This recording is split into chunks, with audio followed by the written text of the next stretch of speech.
Well, as everybody is grabbing a seat, just want to offer a warm welcome to all of you. Thank you for coming out. I know it was, the great choice between this and the spring retreat, so I'm glad you guys are here that are students. Nothing to do with extra credit or extra credit chapel or anything like that, I'm sure. My name is Ian Clary. I teach in the School of Theology here at Colorado Christian University, if you're visiting with us. And I'm actually here wearing two hats, as it were, both representing the School of Theology as well as the Davenant Institute. And these are the two institutions that are hosting tonight's event. And so I'm also a member of the board for Davenant.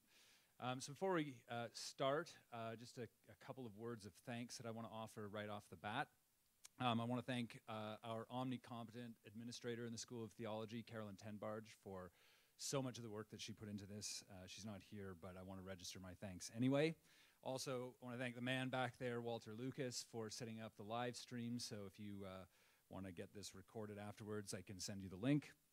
And for all the sound that he's done here, it's great.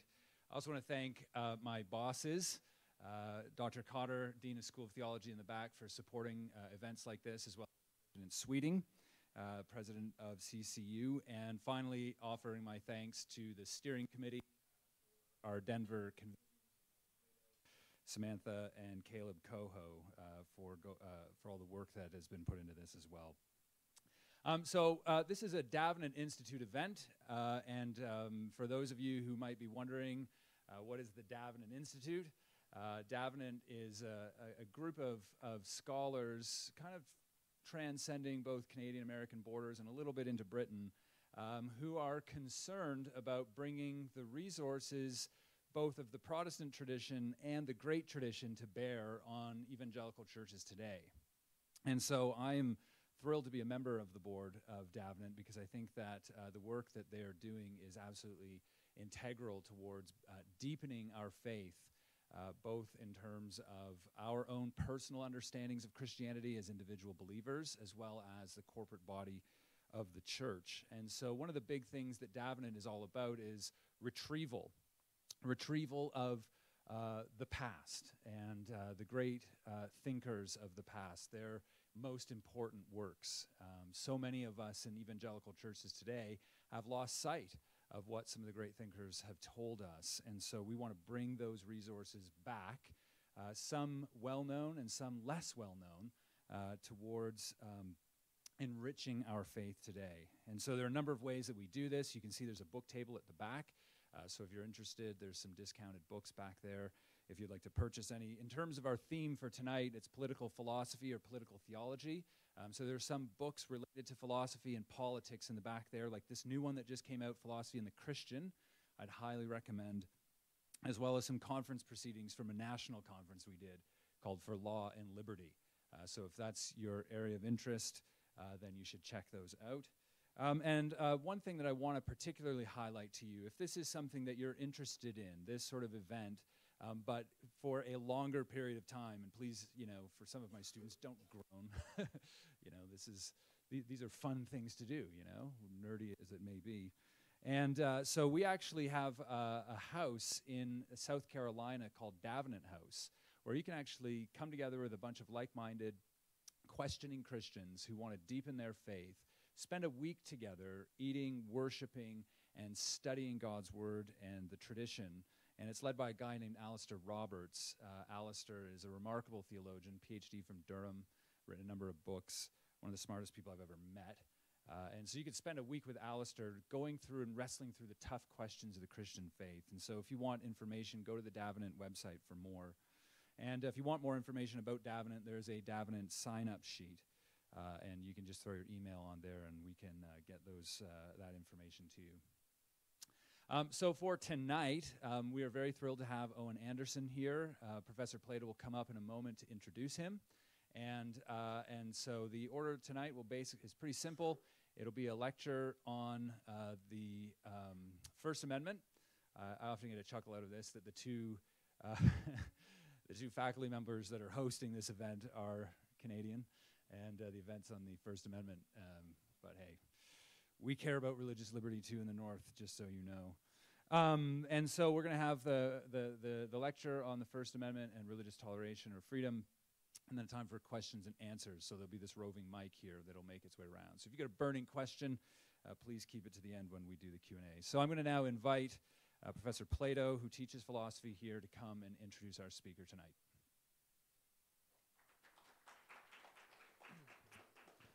Thank you, Ian. Let's actually just begin with a word of prayer, and then we'll continue from there.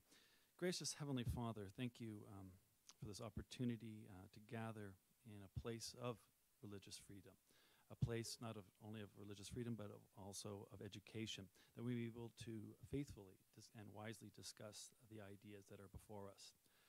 Lord, thank you that we've had the inclemency of weather pass, that we've been fortuitous in that regard, and we ask for continued safety for those who have been traveling on the roads, considering their conditions. Lord, we also ask you now to open our minds and our hearts, obviously, and most importantly, to your gospel message, but also to these deep questions of religious liberty. What does that mean? What does it mean to be a faithful Christian here in these United States?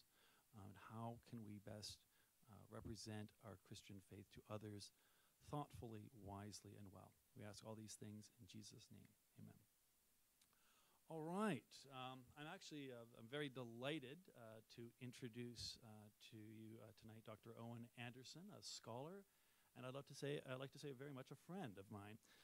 Owen Anderson comes from us basically early this morning, as a matter of fact, out of Phoenix, Arizona.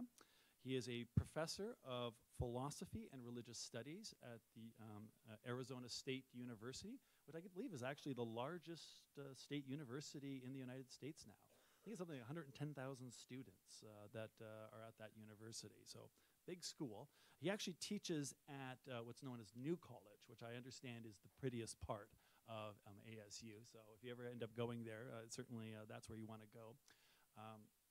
Owen's got a long history with ASU. He did all of his degrees there, as a matter of fact. He did his bachelor's degree, his master's, and his PhD in philosophy at ASU. He has spent time away from Arizona on a few occasions. Back in 2013 and 2014, he served as the William E. Simon Research Fellow in the James Madison program at Princeton University. He's also been a prolific writer. He's so far published 7 books. His 2 most recent books are, I got them here actually, The Natural Moral Law, The Good After Modernity, which is published by Cambridge University Press, and also his most recent book, The Declaration of Independence and God, Self-Evident Truths in American Law, also by Cambridge. Both of these are not available at the back of the room, probably because of the high price of scholarly books. But they are available online if you want to look them up. Owen actually has his latest book coming out possibly this fall or maybe in the beginning of next year. He is the editor and also writing for the Cambridge Companion to the First Amendment. So we've got a guy who's really got an expertise on this subject here tonight. And I think this is going to be an important thing because I think what Owen is going to be able to demonstrate for us is not just this is simply something that's a political, social matter. It does have deep philosophical and intellectual implications as well. And if we can think wisely and well about the need for religious liberty, I think we're going to be able to operate much better in the society that is becoming more challenging to us today. Another fun fact I learned from Owen today, I didn't actually realize this about him. I knew he had a bit of a Colorado connection before, but he actually, in his childhood, he actually spent a bit of time in Colorado. Lakewood, as a matter of fact. I think it was the ages of 3 to 5. And so this is actually a bit of a homecoming for him. He's sort of vaguely remembering from his infant's mind, I think, some of the locations here. I think it's changed a little bit since those days. But nonetheless, this is actually, I think, an exciting moment for you, actually a town that you partially grew up in, you're back in speaking at. Well, without any further ado, I'd love to introduce you to Owen Anderson. Thank you very much.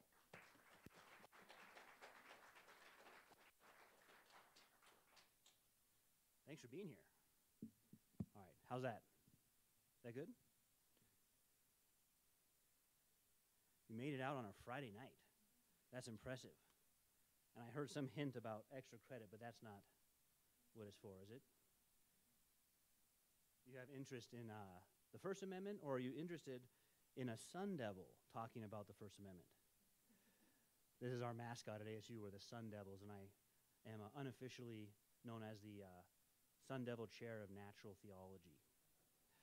So we'll be looking at some natural theology tonight, and hopefully we'll have lots of time for questions also. The First Amendment and religion. And we're at Colorado Christian University, right? Are you religious? Yeah, you think so? So you would like to have religious protections, legal protections, to have freedom to practice your religion? So that's on the one side. We think about it that way, right? And incidentally, Professor Plato was mentioning my having been here. I think the first time I can remember being taught the gospel was here in Lakewood, at the church we went to. So some of my earliest memories. So that's kind of a fun, it's not just like the first time I saw the Rocky Mountains, right? But the first time I remember hearing the gospel. So you're religious and you like to have religious protection, legal protection. I guess Canada doesn't have First Amendment protections. They're jealous of our First Amendment protections. But how about this? Are there people who aren't religious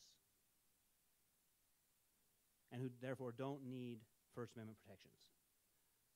I think the first side is easier to think about, especially here, right? You're religious. And the second side, you might think, yeah, there's probably people who aren't religious. I'm going to raise a question about that tonight.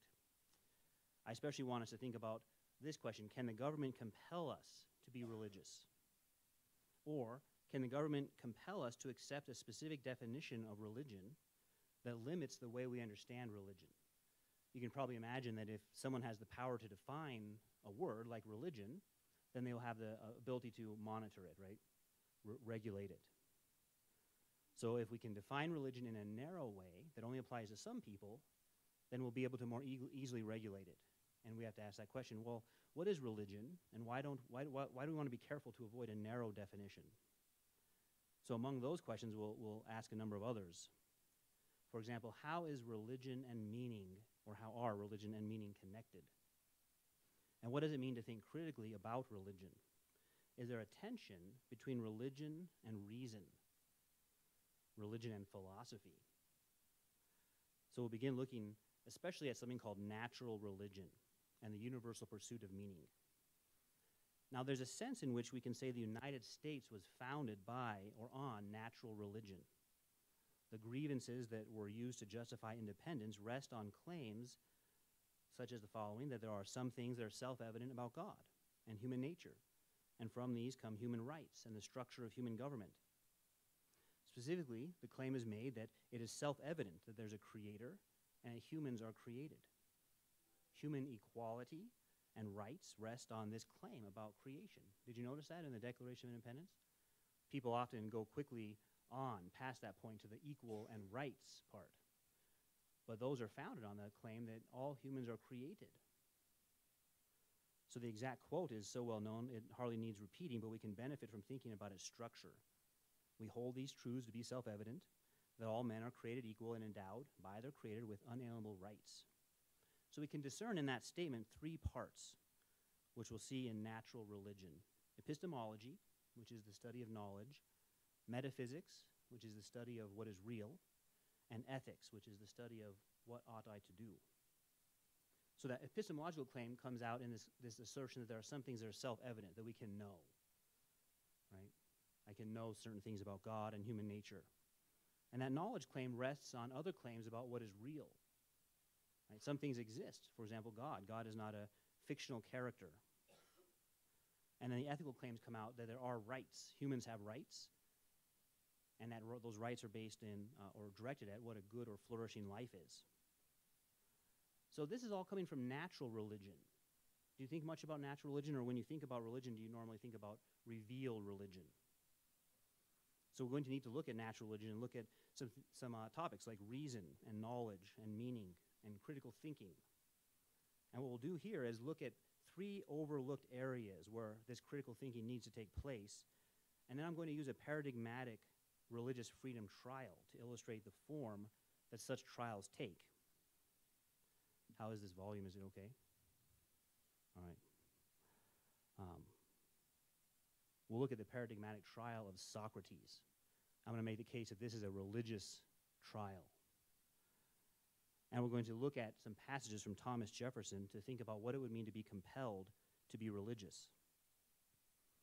So the First Amendment is not aimed at simply promoting unending religious pluralism, but instead provides a context for seeking to understand how lasting meaning can be attained. The First Amendment does have practical applications simply because people disagree about religion. And indeed, this disagreement about religious opinions is sometimes taken as a hallmark of religion. Religion is one of the things you're told not to discuss, right? And religion is sort of like a matter of taste, like your favorite ice cream. You don't get in arguments, do you, about your favorite flavor of ice cream? I mean, I suppose you might if you have to just buy one flavor. But the reason why they have Baskin and Robbins is because they have 31 flavors. Isn't that wonderful? And you don't have to go to war over ice cream flavor. And so religion is put into that, right? It's just a matter of opinions. But religious knowledge is like knowledge in any field. It has as goal not merely true opinion, but a true justified belief. And when we have this, we can have agreement among all. Universal agreement is not always a guarantee of truth, but it also isn't an indication of error. We want to have universal agreement, for example, in math and engineering, right? Now, the disagreements that come up in the First Amendment are usually, perhaps always, about revealed religions. If we look back at the Supreme Court cases, for example, and are grounded in disagreements about how to understand revealed religion or personal religious experience. But as we'll think about tonight, these are really grounded in disagreements about natural religion. No, we don't really even agree about that. So the First Amendment religious clauses are universal in that they apply to all persons. And this is not simply because all persons might potentially become religious or join some tradition, but there's a way in which all humans are religious. It is because there is an important sense in which religion is connected to meaning. We don't define religion primarily in terms of an organization or rituals or the supernatural.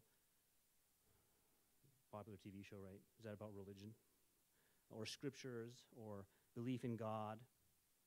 Not all religions have these features, nor can religion be primarily defined in terms of dualities like secular and sacred, or holy and profane, or natural and supernatural, or immanent and transcendent. These dualities are already begging the question. Many of the world's religions deny the reality of such dualities and instead make their core teaching that all is one. So how will we define the term religion in a way that captures all of those? All things that we call religion. We can see the universality of religion is in its connection to meaning. Religion is uniquely connected to how a person attempts to find meaning, and it is not strange to say that how a person finds meaning is their religion. The beliefs we use to find meaning and interpret our experiences are the basic beliefs that are foundational to the rest of our belief system. So someone might object to this and say that if we do define religion this way, it'll be too broad, and things like sports and hobbies will become religious or religions. But in those cases, we use the adverb religiously, as in he pursues baseball religiously. And this makes sense to us precisely because, oh, that got loud, precisely because of how religion relates to meaning. We see this person's really invested in baseball, right? So we're making a comment about how they find meaning in life. Well, we also understand that it isn't actually a religion. It's like a religion, but it's not a religion. So this is not a sufficient objection to make us think that we shouldn't connect religion and meaning. And this also explains why we need to begin with natural religion. Not all religions involve scripture, revealed religion. And revealed religions, even when it is present, presupposes natural religion. All religions make claims about natural religion. And so religious liberty begins in our freedom to form beliefs about authority and reality and values, which are parts of natural religion. This will help us understand how religion and reason are related. The liberties protected by the First Amendment are for all persons, and an example of an application of this is that religious beliefs cannot be separated from the public square because religion, at least in this universal sense as natural religion, permeates the public square and all discussions. You can try to imagine having a discussion that isn't about one of those topics, authority or reality or value. So when we do engage in disagreements in the public square, Or what do we do when disagreements in the public square would appear to compel a person to abandon their religious convictions? Have you heard of any such cases? Or can the government compel us to be religious, to accept their definition of religion and be religious according to their standards? I think that's an interesting way to change the problem, right? Because many times people think that we're protected by the First Amendment to continue to be religious, and we don't think that perhaps if the government defines religion in a narrow way, then they can enforce that we're only allowed to be religious within those boundaries. So the government can compel us that way by narrowly defining religious activity and then regulating it and giving out freedoms limited to this narrow definition. And on this basis, people will be forced to participate in religious ceremonies they do not agree with. So do we need to accept a narrow definition of religion given by the government, or is that merely another attempt at control? Or use the word compel, because that's what Jefferson uses. The solution is to understand the universality of religion and connect to the search for meaning. And the pragmatism and pluralism that are suggested as solutions, right? Pragmatism means we each do what we think works, and pluralism means I do what I want and you do what you want, and we try not to interfere with each other.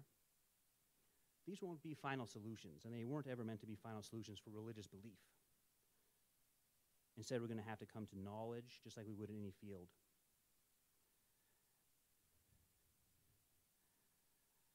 Now, natural religion, let me give a definition of that.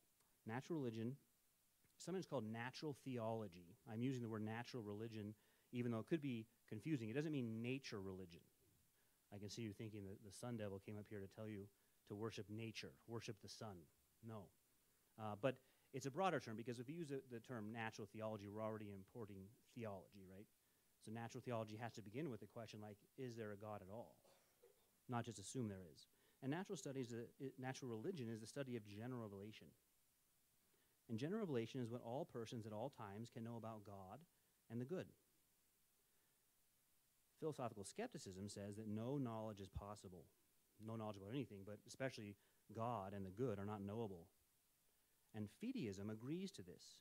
Fideism says that it is impossible to have knowledge, but we have to believe something. So we have to accept, perhaps we have to live as if there's a God while accepting that we can't know there's a God. And so skepticism and fideism come together as a kind of pair. They tend to fuel each other. The skeptic sees the fideist's unsubstantiated beliefs and turns away and says, no, I would need proof before I believe.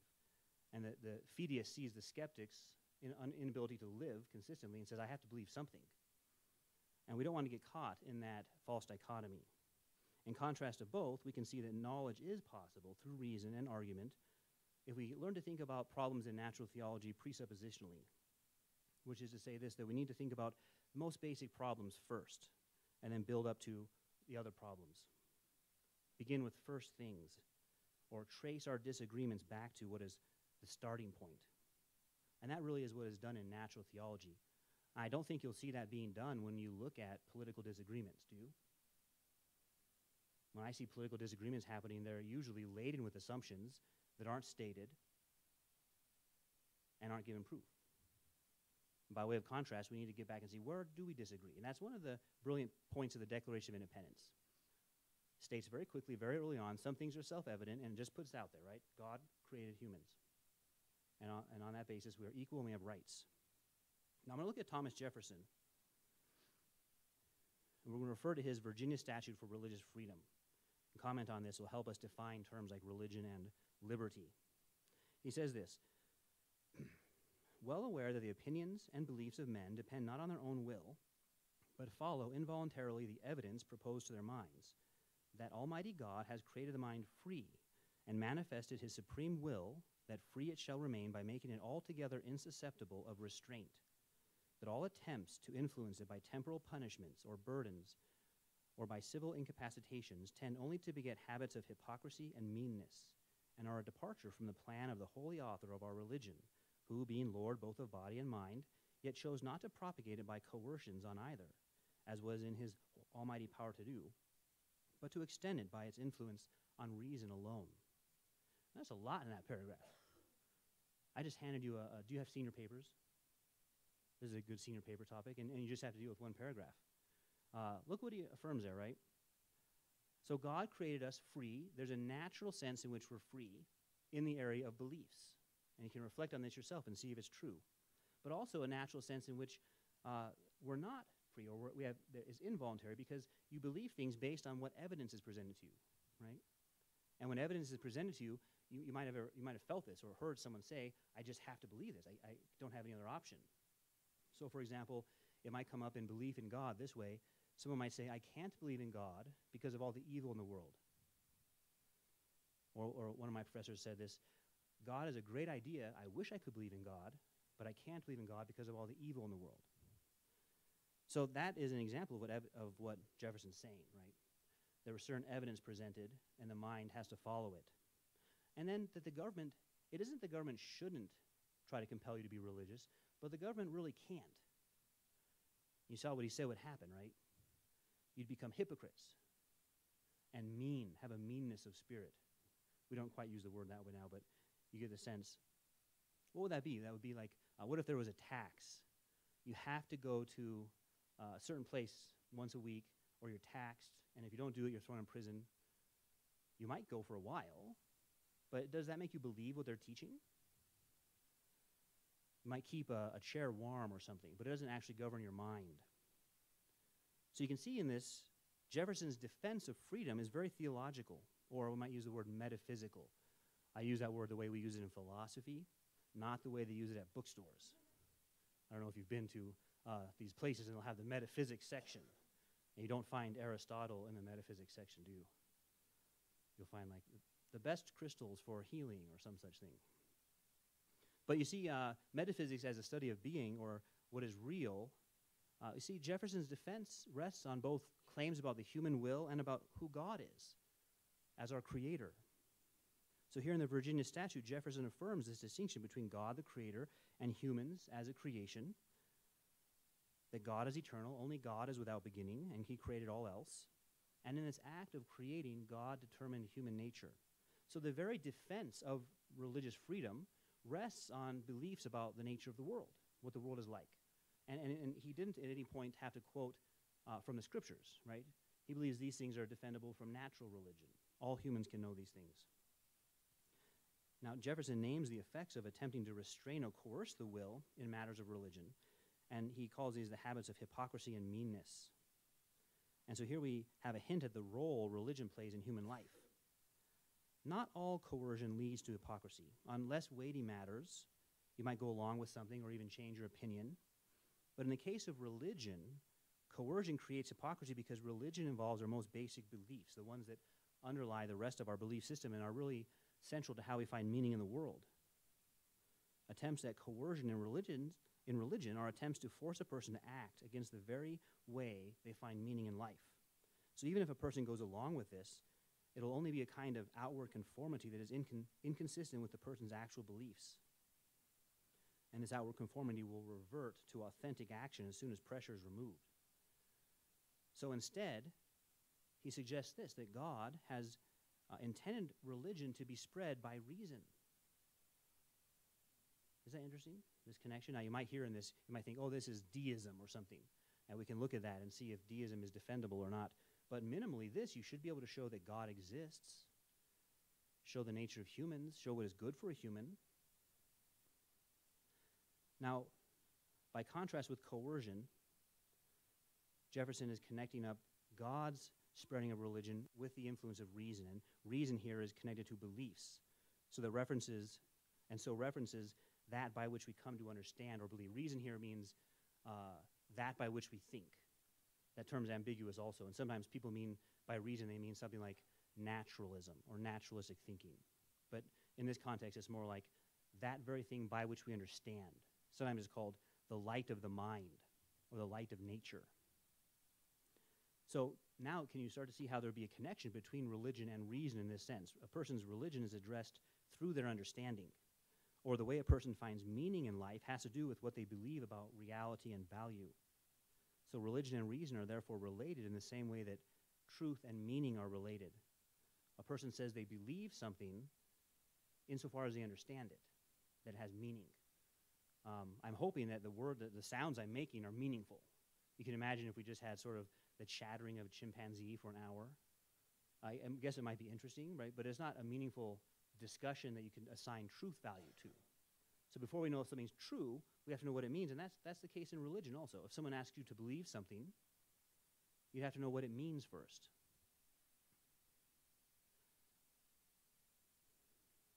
Now let's look at this next passage in Jefferson. He introduces the role of civil rights and government and the need for limitations and restrictions on power. And this helps us think about why we need the First Amendment, because it limits the government's authority.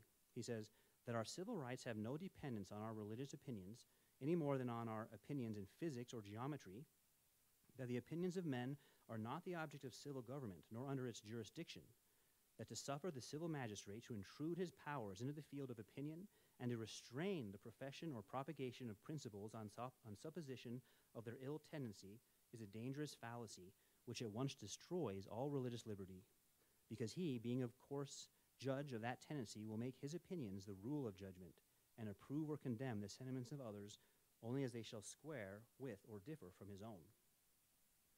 So in this passage, we see Jefferson affirming different spheres of authority. The civil government has authority in some matters of life, but does not extend into our religious opinions. He likens religious opinions to those in other fields of inquiry, like physics or geometry. And isn't that an interesting comparison? Because those are two of the most certain disciplines, right? When you think about disciplines, and when you say, I want to get answers, you don't normally say, oh, I'll go take a philosophy class, right? Do-nothing layabouts, the reputation philosophers have. You say, well, I'll go to geometry. That's where I'll get answers.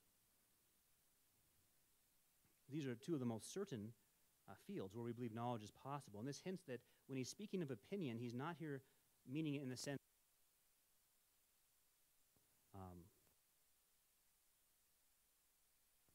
did this just go out? Oh, there it is. Let me know if you can't hear it, because this is very sensitive. Like now not loud. Now. So one story that we'll find out about with, we've probably heard with religious freedom, that religion's a private matter. It's like a matter of taste. And that's why you keep it out of the public sphere. But yet we've seen so far, whether the Declaration of Independence or Jefferson's defense of freedom, is that defending freedom involves numerous beliefs from what is called natural religion. So Jefferson reminds us of these different spheres of authority in human life, which may share the same goal, but contribute different means to that goal. Now, there's a special reason Jefferson here gives us the civil magistrate will be tempted to make his own opinions the rule of judgment and approve or condemn others on this standard. And this tells us that Jefferson recognized something about the human nature, especially the post-fall human. He doesn't seem to trust in a benevolent king. How about this? Have you ever heard of the philosopher king? Would you like one of those? I'm all for those. Right. Maybe not like a normal king, but a philosopher king. Now, he doesn't trust in a person in authority because he recognizes the influence of the fall on humans. So we have to have checks on that authority. So again, that's something that could be done from natural religion. I've said so far, knowing God, knowing what is good, and now I'm suggesting this, that humans are fallen, is also something you can know from general revelation. Now, this idea that the law is above any civil rule or form of government, some might be tempted to think this is due to Enlightenment influence on Jefferson. And it might be true that books like Samuel Rutherford's Lex Rex, as well as events like the English Civil War and Bloodless Revolution, were indicative of law above all, including the monarchy. But the Magna Carta is a pre-Enlightenment document, and it binds the king to law. And we can find this emphasis even further back in the Decalogue, which serves as the law for Israel. No king is above the Ten Commandments. And the preface to the Decalogue begins by affirming that only God the Creator, not only God the Creator, but also God the Redeemer. And this first law corresponds to affirming the role of God. It's the beginning point. So it's interesting to see the Declaration of Independence beginning there and the Ten Commandments beginning there. Now, religious liberty, or the liberty of religious opinion, is not absolute either. It can infringe on the civil realm, and Jefferson identifies this as overt acts against peace and good order. So you don't get to just do anything in the name of religion. And this summarizes for us the purpose of the civil realm. The purpose of the civil realm is the protection of peace and good order. And so just as the civil magistrate cannot interfere into religious matters, religious beliefs, so too there are bounds on religion that it cannot break through to cause outward disorder or harm to others. Laws for religious liberty create obligations on both sides. There's the obligation to protect peace and good order, but there's also the obligation to promote and pursue the truth. And that's why I'm suggesting the First Amendment is especially protecting not merely pluralism. Pluralism is a reality given disagreement, but the pursuit of the truth, that we might come to agreement on things. It might have been surprising to find out that we still don't agree after these couple hundred years. You've had so much time and you don't yet agree. In fact, we disagree more in that, at least then you could say it's self-evident that all humans were created equal. Now we don't agree on that. And we'll have to look at that. There might be a problem in this phrase, self-evident. If we mean something like logically self-evident, it isn't. It's been criticized. It might have been that proof was taken for granted and quickly passed over when we needed more proof. Now, about these obligations, Jefferson says that it is time enough for the rightful purposes of civil government for its officers to interfere when principles break out into overt acts against peace and good order. And finally, that truth is great and will prevail if left to herself, that she is the proper and sufficient antagonist to error and has nothing to fear from the conflict unless by human interposition, disarmed of her natural weapons, free argument and debate are ended, errors ceasing to be dangerous when it is permitted freely to contradict them. So the First Amendment is especially protecting freedom of debate, and that's why it includes things like the press and speech, right? The First Amendment is first not merely because it falls at the beginning of a list. It's first because if you lost that one, do you really care about the others that much? You can have all the rights you want, but you can't think or speak freely. Well, that's the first freedom, right? That's the one we need to protect. So it's especially guaranteeing debate and freedom of speech, and we need to get worried when we see those being stifled. And they are stifled sometimes overtly, but perhaps they're stifled more often more subtly, especially by redefining words. As I said, you might redefine religion in a way that ends up making it so narrow the government can keep it in its safe little pocket. Pardon me a minute. It's so hard to be a philosopher. You're always talking. There's nonstop talking. No heavy lifting, but there's lots of talking. Now I want to go from Jefferson to Socrates. And I do this on purpose for a couple of reasons. One is you might suggest, oh, this is a lot of Enlightenment stuff in Jefferson. He's an Enlightenment deist, claiming we can know things from general revelation. The problem I would suggest there is not that he said we can know things from general revelation and natural religion, but he didn't go far enough, especially in his understanding of the fall and our need for redemption.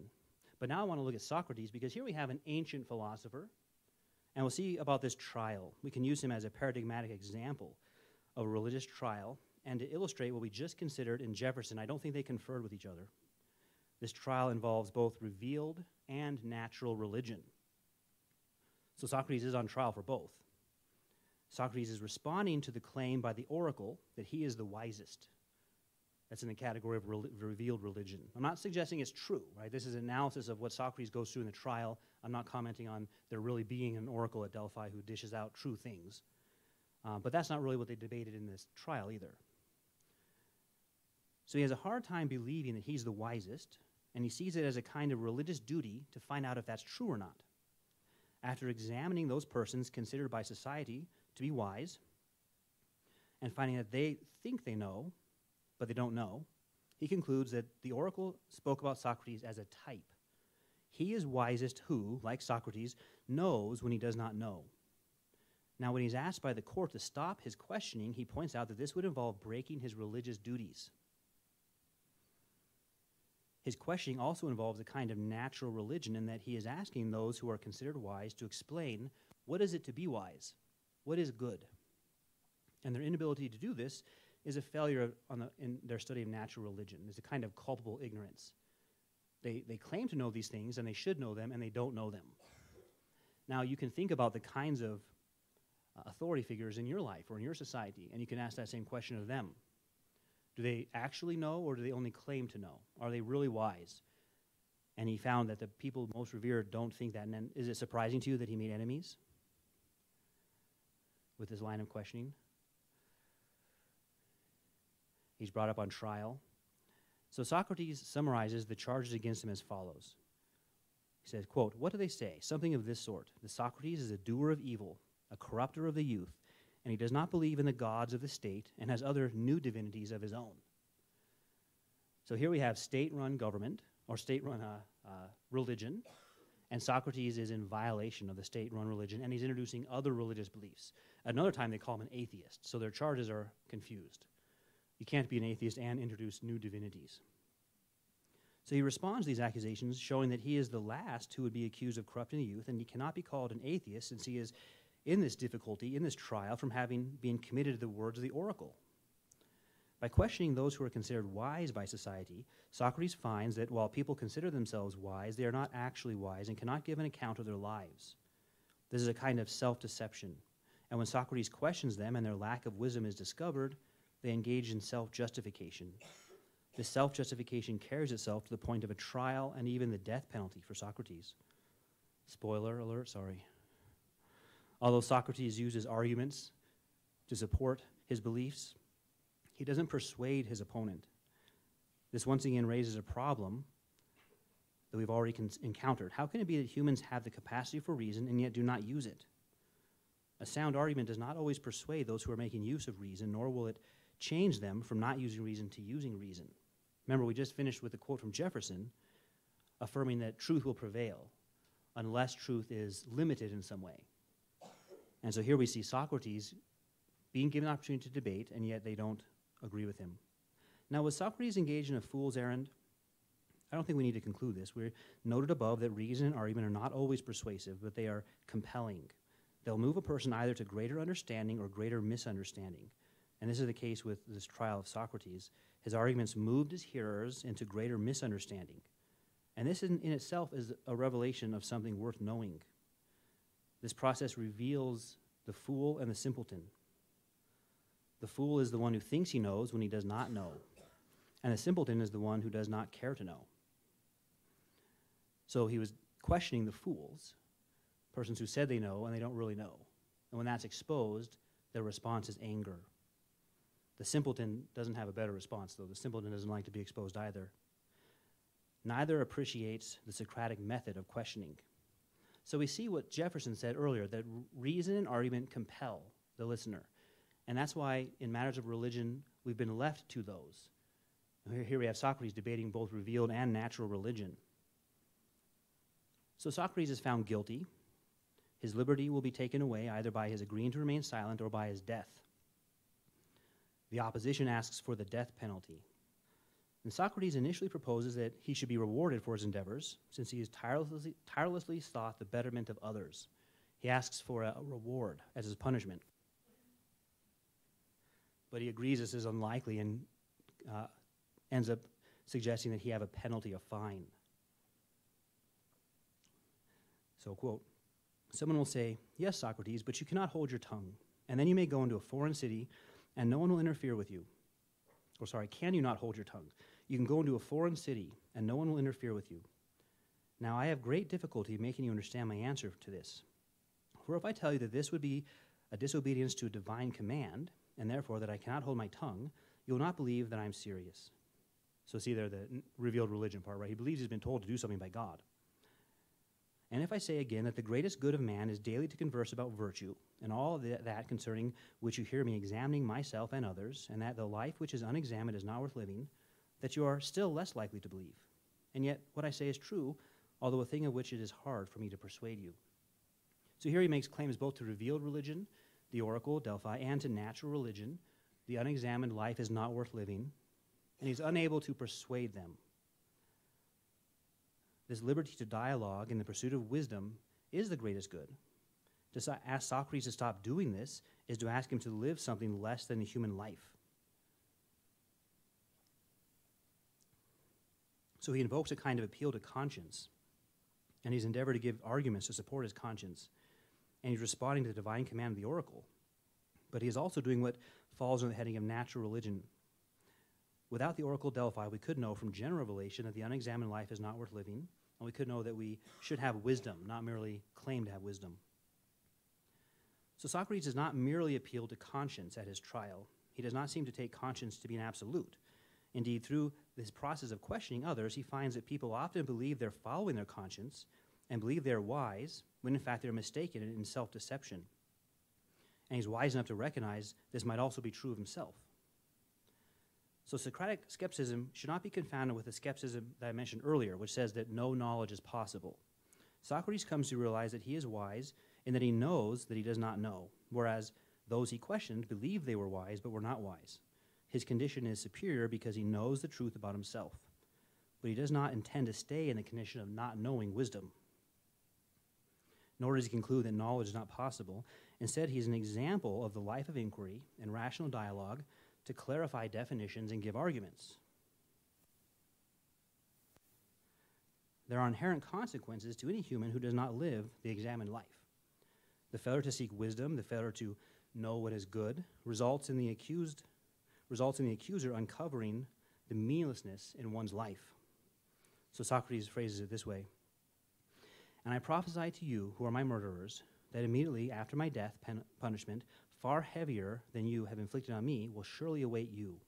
Me you have killed because you wanted to escape the accuser and not to give an account of your lives.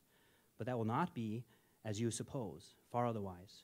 For I say that there will be more accusers of you than there are now, accusers whom hitherto I have restrained, and as they are younger, they will be more severe with you, and you will be more offended at them. For if you think that by killing men you can avoid the accuser censoring your lives, you are mistaken." So the accuser here could be a person like Socrates, but it could also be reality. And reality asks us if we can give an account of how we're living. Can you give an account of your life? Or is your life meaningless? Is your life not much different than the animal's life? Is it an unexamined life?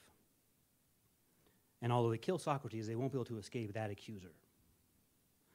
In his analysis of what sentence or consequence he should face for having been found guilty, Socrates considers two options of death. Death is either non-existence or it's the continuation of his present circumstances, present consciousness. If it's the former, not non-existence, then it's not to be feared since it's nothing. And if it's the latter, then it will be a continuation of his present search. So imagine that. If you kill me, he says, you'll just be sending me to the next life. And in the next life, I'll be able to speak with all the best people, because all the best people are dead, right? And guess what he'll be asking them in the next life?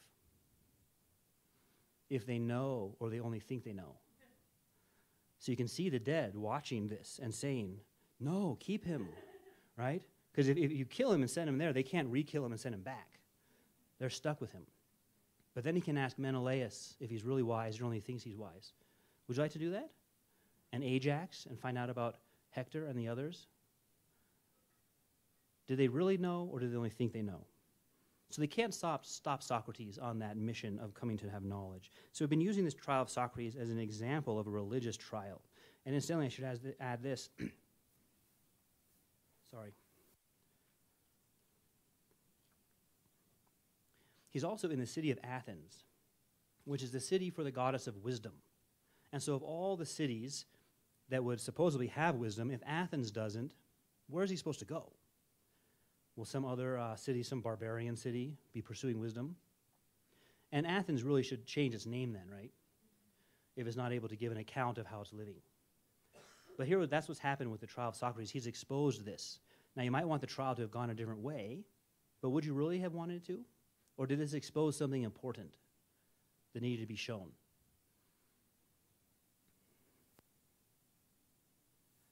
So we use this trial of Socrates as an exemplar of a religious trial. Socrates represents the iconic philosopher, but his trial is also religious.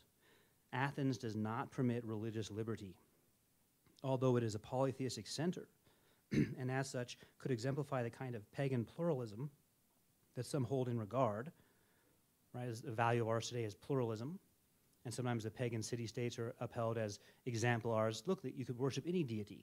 Isn't that wonderful? Well, apparently not. In fact, what happens is you're only allowed to worship the state-sponsored pluralism. And if you step outside of that, your worship is not permitted. When Socrates is perceived to teach other gods and those the city recognizes, he runs afoul of this authority. Or more importantly, when Socrates raises questions about whether those in authority know or they only think they know, then he's targeted as a problem. It's that personal side of it, of having exposed authority figures as not knowing what they claim to know. Now, that's dangerous to do because you'll need to be able to show yourself that you value an examined life. And you value that process as well. And Socrates was willing to put himself through that examination. So religious liberty is about being able to believe things about what is real. In this case, that was the gods. And about what is the highest authority? What does it have wisdom? Who does have knowledge? So although there can be a kind of pluralism in theory, even the pluralism of polytheism has its limits. And those limits aren't merely against the addition of new gods. They're about maintaining the same epistemology that supports the authority necessary for cultural order. So presumably, gods that affirm this order can be added indefinitely. You could have a million gods if they don't question the authority figures.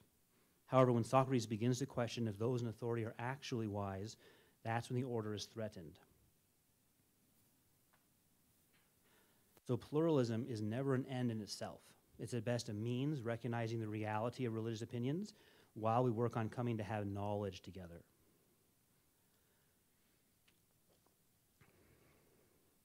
So in conclusion, we don't need to accept a narrow definition of religion. Religion is a human activity aimed at finding meaning. Nor must we accept pragmatic and pluralist solutions as final solutions. These are at best a means to an end. And that end is the same in religion as in any other human discipline, to come to have knowledge that provides unity and agreement. This knowledge begins with the kinds of questions asked in the field of natural religion. Can we show there is a God? It's one thing to say it's self-evident that God exists. That only goes so far until you bump into someone who says, nuh-uh. You're going to have to end up giving proof to show there is a God, that God exists, that God has a word. You can't appeal to the word of God to prove God, right? Someone says, why do you believe in God? Well, the Bible says so. Well, why do you believe the Bible? Because it's God's word. So you're going to have to be able to show there is indeed a God. God does exist. Knowledge begins with these kinds of questions. What is real? How do I know? What is good? And there are ways in which pluralism might be enforced. There are essentially attempts to compel religious beliefs. Pluralism is presented as this wonderful thing where everyone gets to believe whatever they want, but in fact it can be used to compel us in our religious beliefs. The general neglect of natural religion is not surprising, and this neglect is behind many of the false antinomies that arise, including the false antinomy between the private and public. So we can continue to iron out our approach to First Amendment cases by weighing where burdens fall to the individual and society in cases of conflict. But an increasingly pluralistic society makes this increasingly difficult. Our conflicts reflect competing values which are grounded in contradictory beliefs about what is real. To continue to operate together requires common ground about what is real, about what is good, and about reason, and about thinking.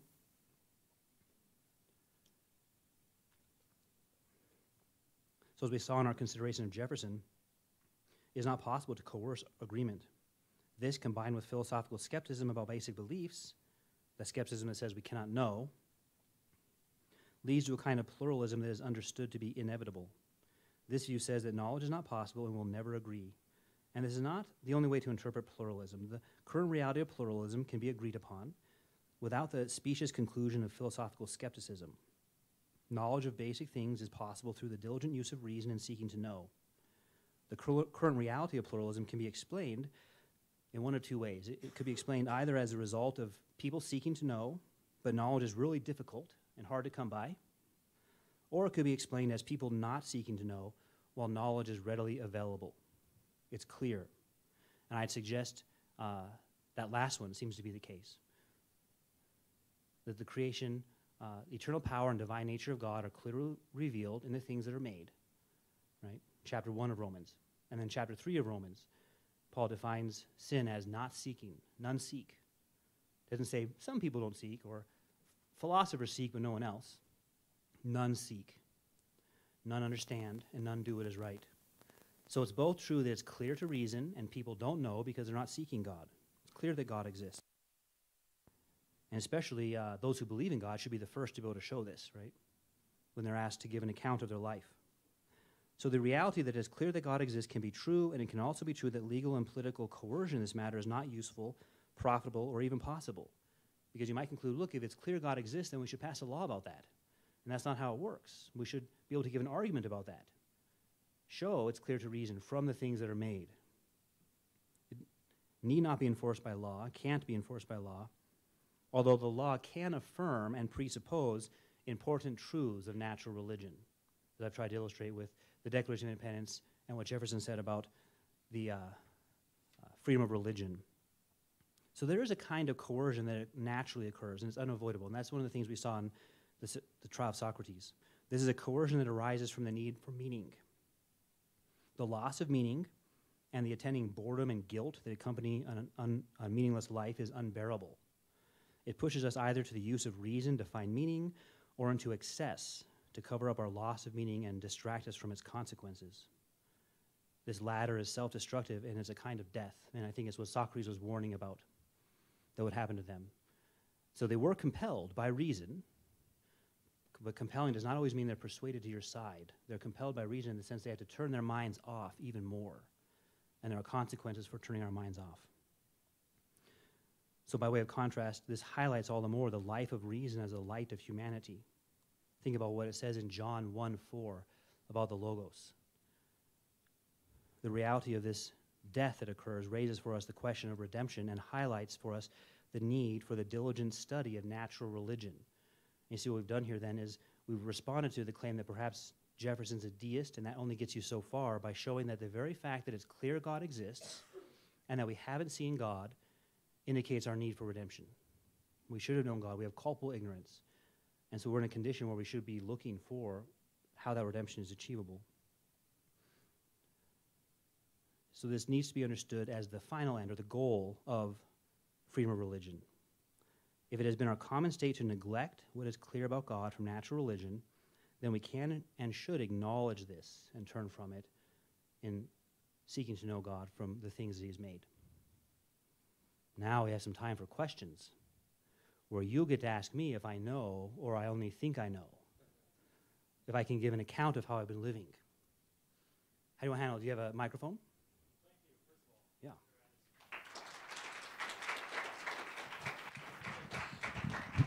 Okay, I think we've got it going here. Just one quick announcement before we just go to questions. We're actually going to continue this tomorrow morning, 8:30. We're actually going to be serving in here, kind of a breakfast going on. Dr. Anderson is going to be here, as well as Dr. Tom Copeland. We're going to talk about actually the issues of religion in university, as well as what's going on around the rest of the world in terms of religious liberty. And then Dr. Shoemaker is actually going to be sort of leading a free-form panel discussion.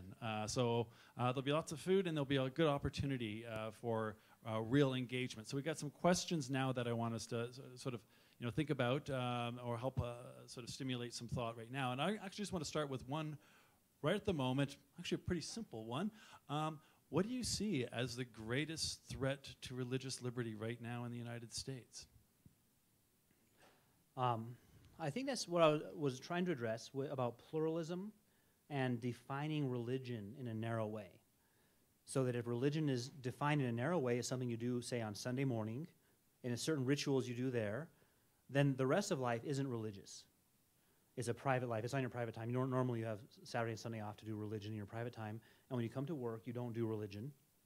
And when you're on Facebook, you don't do religion in the public sphere, right? You're not allowed to talk about religion. So I would think that's the greatest threat, is a misunderstanding of what religion is, disconnecting it from our search for meaning. So let me ask you this. Let me ask it this way. If not religious, what they normally mean is I don't attend a place of worship, right? I don't go to church or synagogue or temple or mosque or anything like that. So they define themselves in contrast to a institution of some kind. But there are major world religions that don't go to those sorts of places, right? Buddhism doesn't go to church, the Buddhist.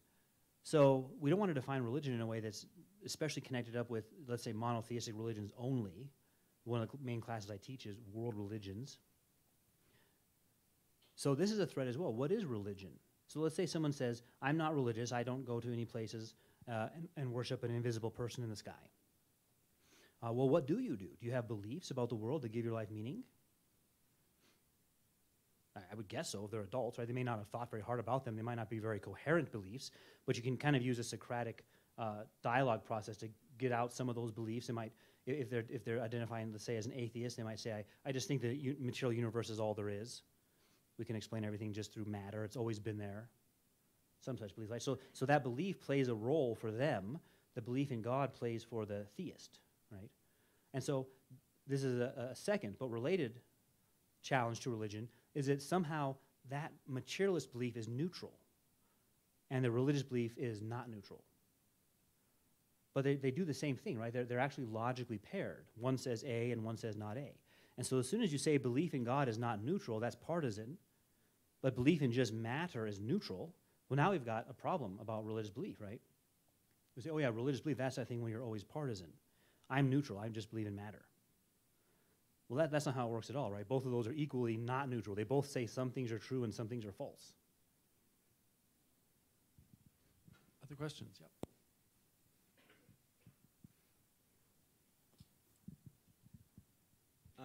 So would you, if you were allowed to define religion, change it more to a worldview in the sense that it's any belief that gives meaning? And if so, what beliefs would be allowed to be practiced? Would we allow any and every belief with any and every practice? Or Yeah. how so do we good. draw the line? So maybe a succinct definition, probably worldview comes up, but I don't think I would define it as worldview per se. I would say something like this. A religion is your set of basic beliefs by which you give meaning to or interpret your experiences. So you have some different parts to the definition. It is beliefs, but they're the basic beliefs. So a worldview covers all of your beliefs. These are the beliefs that are foundational to the rest of the things you believe, and they play a specific role in your life, which is you use them to find meaning, or a word that might help explain what that means, to interpret. So we have experiences. You think about when you interpret a text, right? You have text in Greek, and then you take that text and you, quote, give it meaning by then translating it into English for the readers, right? So we do that with experiences also. We have all these experiences in life. And do you ever wonder that? What do they mean? What's the purpose of it? How do I understand these? And if you've ever been in a discussion, you'll see how people can have the exact same experience and explain it in completely different ways, right?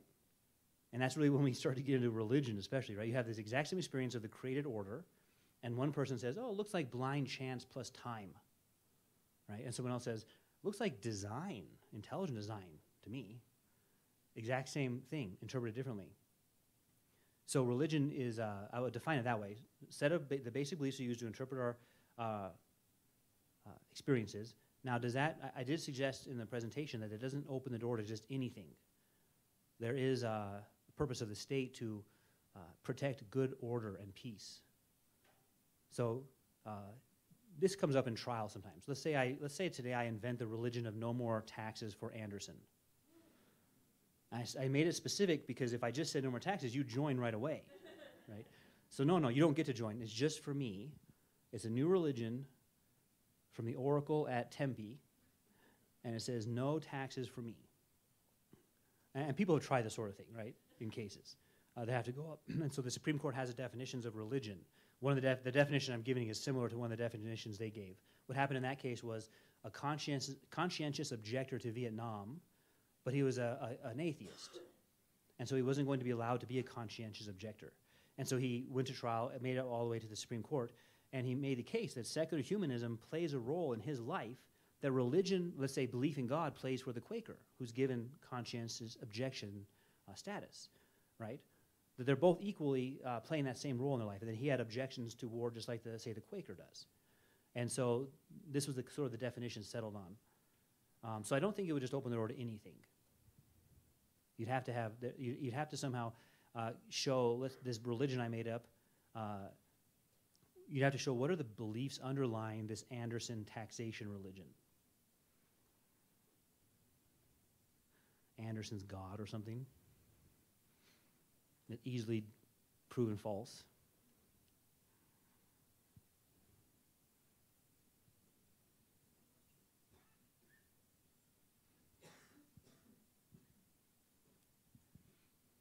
Given the way in which first things or our presuppositions influence how we interpret evidence, how does one go about building healthy presuppositions as far as it regards genuinely searching for true knowledge? Yeah, good question. So I've been making a case about we need to be able to give an account of our beliefs and have knowledge. So in one way you're asking, right, how do we have knowledge about these things? Let me give an example. I think our most basic presuppositions have to do with being, what exists, right? So, for example, belief in God is very fundamental to Christianity, isn't it? Probably make a case that's the most fundamental belief. And there are similar beliefs in other. I gave the example of the atheist who says there's just matter. So I think when we look at the possibilities, there aren't very many. And that's nice, isn't it, when you just have like two options so you don't feel overwhelmed. So on the one hand, you have belief in God the Creator. God is eternal. Only God exists from eternity, and everything else was created. And you have variations of that in the theistic religions, right? Judaism, Christianity, Islam, Deism. But in contrast to that, logically, are the religions that claim all things are eternal. There is no creation. Examples of that would be Hinduism and Buddhism. Notable religions, right? Coupled with theism. So if we're going to do what you're asking, we would have to learn how can we use reason to think about that question. Are all things eternal, or are only some things eternal? Right? And so what we do with reason is we look, reason is the law of non-contradiction. What if I could show you that it's self-contradictory to claim all things are eternal? Then it can't be true, can it? And its opposite must be true. Some things are eternal, but not all of them. So how would that be? I only suggested what if. I didn't do it. But what if I could do that?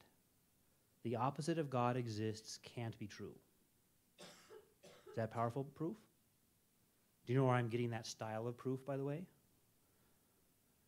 Posit the opposite, show that it's impossible, therefore the first thing must be true. What discipline does that with its theorems? Geometry. And what discipline did Jefferson mention? Geometry. It's also how your favorite detective, Benedict Cumberbatch, proceeds, right? He says, eliminate the impossible, and whatever you're left with must be the truth. Or that was Sherlock Holmes or some such figure. So that's how we would proceed to have healthy presuppositions. It's unhealthy to contradict yourself. Because look, if you're contradicting yourself, then you haven't yet even believed anything. Like if I tell you I both believe A and I also don't believe A, then I haven't told you what I believe at all, have I? So if you're forming beliefs, you have to obey the law of non-contradiction. Sorry, it's the law.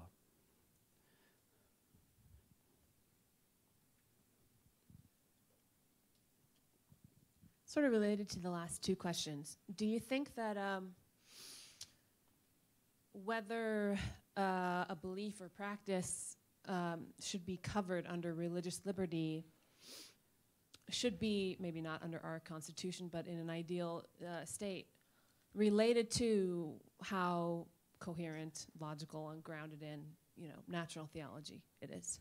All right. And you have two, you said? No. Oh, that's okay. That was related to the past. Yeah, so that is important. I don't think that Jefferson is suggesting, nor would we want the government to be involved in policing how well we think about these things. The government's involved in outward actions that cause harm to others, right? So that could get, that's part of the problem I was suggesting we want to avoid. We want to avoid the government policing us by not, in our thoughts, by not allowing them to define the terms, like religion. So you wouldn't want that, but it's more like this. It's more of a cultural problem. What's the government supposed to do when there is widespread neglect of critical thought? Or if the unexamined life becomes the standard? What's the government supposed to do? Can the government save you at that point? Or could the government save Socrates, or did it kill him? So it becomes a problem that the government isn't equipped to handle, right? It doesn't have the tools to handle that. What institution does have the tools to handle that? Maybe you don't know of all the institutions. I'll name a few. The state is your favorite, right? It gives you all good things in life. Then there's the family. That's a natural institution. And there's another one. It's the one the First Amendment's about. The church. And the church is especially instituted to disciple, right? Which means it recognizes humans are sinners, and they need to repent of the sin and be discipled. So the state's not in the business of discipling people. It's in the business of outward protections, peace and order. You can read the preamble to the Constitution. It lists a number of things that the state does. And imagine that if you then, would you want your congressman involved in also discipling you, checking up on how you're doing in family worship? So I would think that the question, when it's posed that way, it's a state or nothing. We sometimes rely on the state to do it, because perhaps the church is not doing it, but then the state is ill-equipped and isn't able to do that. Send around. I guess that could be good for my fellow philosophers. The state could, like the IRS agents, come around and audit you to see how well you've been doing your taxes. That's a kind of thought policing, right? To make sure you're adding all the numbers right. So that they could hire teams of philosophers to come to your house and see how well you're thinking. Would that be a good one, to see if you've been using the law of non-contradiction to know God? No, that's not going to work, right? That's what Jefferson was covering. At best, that would produce a bunch of hypocrites. Oh, you see down there, oh, here comes Anderson. Get the notes out quick. Let's learn the stuff before he gets here. Okay, I don't want to be ridiculous, but if it's culpable ignorance, right, and it's culpable because there's some element of will involved, then threat of, coercion or threat of punishment could move the will, right? It would be moving the will, not so much the intellect. And it's moving the intellect. I think that's right. That seems not possible. Well, I think you could move both. And I don't know, it'd be interesting to cash out culpable ignorance and the will. It could mean this, at least. You can know it and you don't know it. And it's easy to show you don't know it. Socrates did that, right? I don't think Jefferson was saying no coercion. He explicitly gave us a kind of coercion. It's outward coercion that won't move you in this area. It does in other areas. I mentioned there are a lot of areas in life where outward coercion will cover you. Like I kind of slow down if I see a radar, right? Monitoring my speed. No, that's not true. I always go the speed limit. But I've heard of other people who slow down when they know the radar's watching them. So that can coerce you. But in matters about belief, it doesn't work in that same way. But he did say reason and argument, evidence coerces us. The first quote I gave was about how we don't really have control of our will. It's going where the evidence that we have sends it. Now, that's not that doesn't give you an excuse for not knowing God. Sorry, I didn't have enough evidence, because it said it's clear from creation. So you should have known. There's this famous atheist philosopher, Bertrand Russell, who there's a story about him. It may or may not be true, but it is said that he was asked by somebody, what will you do if it turns out when you die, God exists, and God says, why didn't you believe in me? And Bertrand Russell said, I'll say, not enough evidence, God. Now, that would be an excuse, right? If there's not enough evidence. Like, imagine if the speed limit was hidden and you get pulled over. Would you object to that? Would you fight that ticket?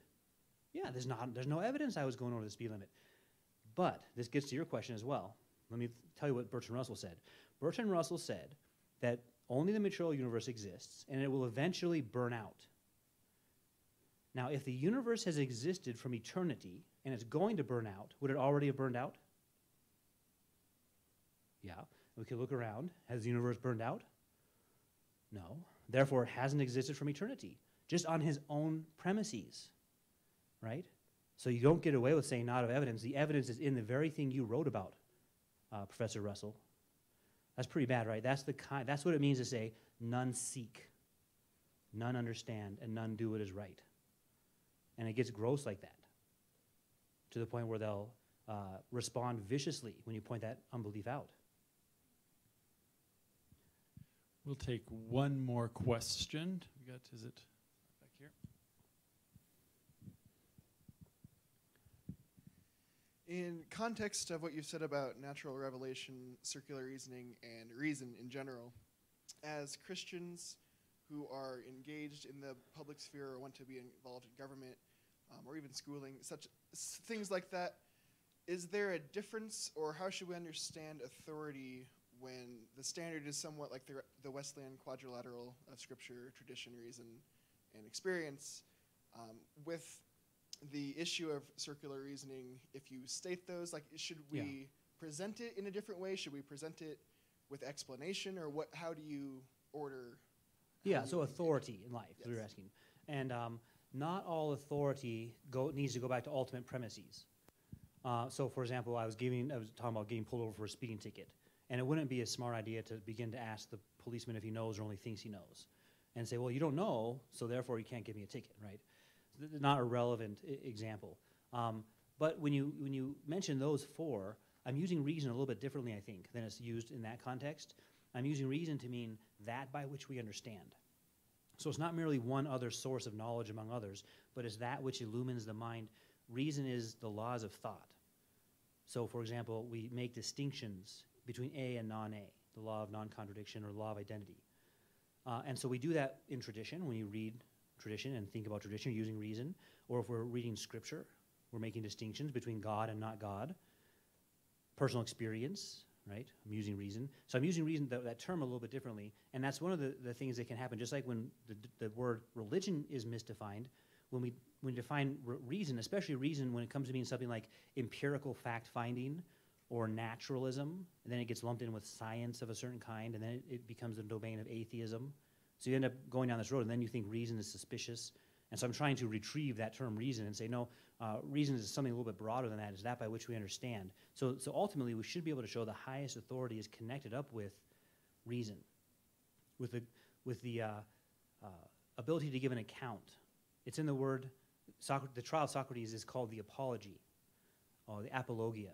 And it's in that very phrase, my ability to give an account of my life, or to use reason to show up on my life. So in terms of our own living under authority, I wonder that if you're going to go out and ask your professors if they know or they only think they know. And then you know what happened? Do you know what they asked those kids? They asked them, where are you getting this from? And they gave Socrates up like that. Oh, we heard it from Socrates. And so you're going to say, oh, Dr. Anderson told us we had to do this. No. If we learned anything from Socrates, it was that we begin with ourselves. So how about that? Begin with our own beliefs before we begin questioning others, and ask, can I even give an account of my own life before I begin questioning other people's authority? Does that answer your question? So if there's more, you can ask me there, because it doesn't get into some of the theological stuff you're asking. And it seems to be a great note to end on. So again, thank you, Dr. Anderson, for your talk tonight. Thanks for having me. Before you go, just a reminder, tomorrow morning, we'll sort of continue. It'll be a little more interactive discussion. And actually, Dr. Anderson will be here on campus on Monday. I think he's going to be teaching a couple of Dr. Shoemaker's classes, and he'll be ambling around. If you have any something questions about tomorrow morning, because it connects to your question. One of the things I'll be talking about tomorrow morning is what it would be like to be a Christian in a secular university. So that's somewhat connected to what you're asking. So that's a tease to get you to come back and this is the hang out biographical tomorrow. component tomorrow. Yes, Dr. Anderson is going to talk about what does it mean to be an evangelical Christian in the secular academy. Thank you very much. Good night.